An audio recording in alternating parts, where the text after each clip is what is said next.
বুলতাগাউসিয়া ফুটপাতের বাজার।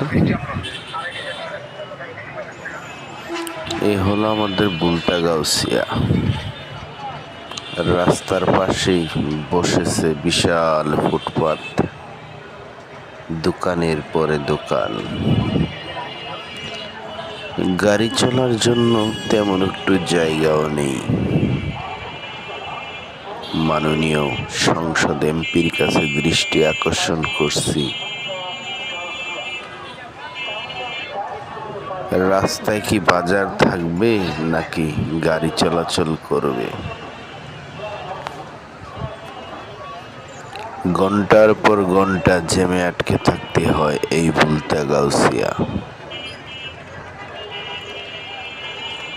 ফুটপাতে পুরো রাস্তা দখল করে নিয়েছে, গাড়ি যাবার মতো তেমন রাস্তা নাই।